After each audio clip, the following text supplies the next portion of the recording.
Kiata kalapchino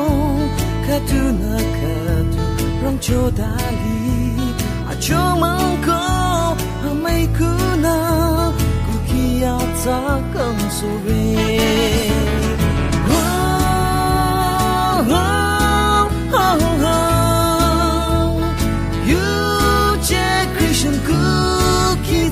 kang song awa ronge kanyang ronge Jesu Kristani tangku kita jene Christian kukia trong king kurama sita choku Christian kuki shali pecho limila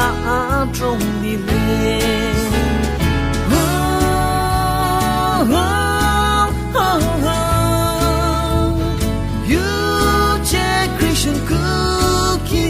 kang song awa ronge kanyang ronge Jesu Kristani tangku kita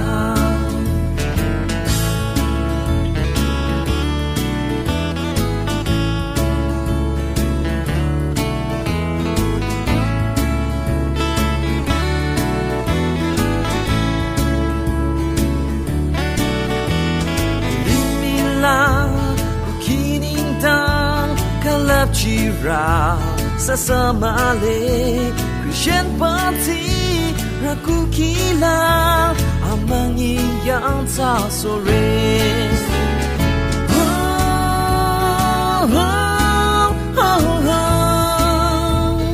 you je Christian kita kang song awa ronge kanyang ronge Jesu Kristani tangku kita